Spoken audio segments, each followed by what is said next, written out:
G'day, Clifford Morgan here. My thoughts on the new right to disconnect laws, part 2.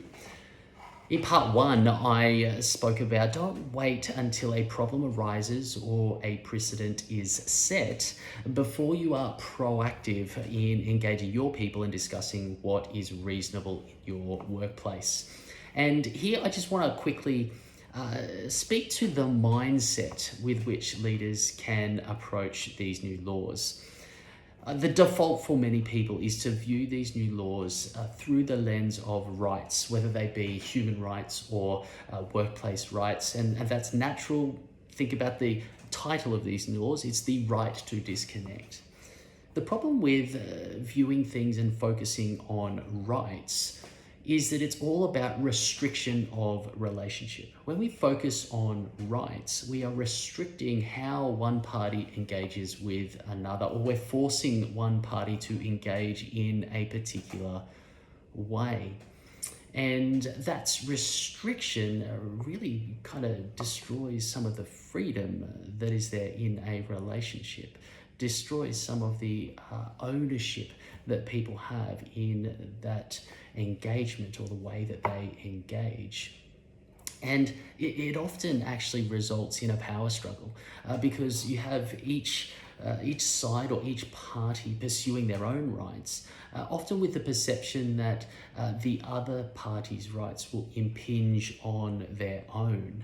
And so we get this power struggle and this competition kind of happening there. It erodes trust and the relationship itself. And it's actually quite disempowering for the very people who those rights are supposed to protect, because rights are all about what someone else does to you, which is outside your control. If you have no control over it, you have no power over it. Therefore, it's very easy for a victim mindset to come into play, right?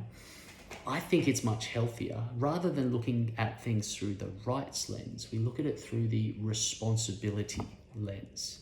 See, responsibilities, rather than restriction, they're about what we do proactively. How do we contribute to a relationship? Because every relationship, whether it's a workplace one or one outside, each party has responsibilities around the contribution that they make to the relationship. In the workplace, the business and business leaders, well, they have a responsibility to create an environment that facilitates employees doing their best work. And employees have a relationship to a responsibility to the business to do their best work while they are at work.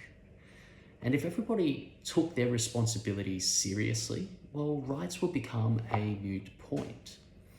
So you can see these laws as they come into play as a risk to your business, a risk that your staff are going to do the wrong thing and cause problems for you, or you can see it as an opportunity for you to improve your leadership, for you to take responsibility and be proactive and actually improve the environment that you're creating in your business to get the most out of your people. So which way are you going to view? What mindset are you going to adopt as you approach these new laws? The choice is yours. But what I would say is be intentional about that choice. Don't just sit back and do nothing. Until next time, lead well.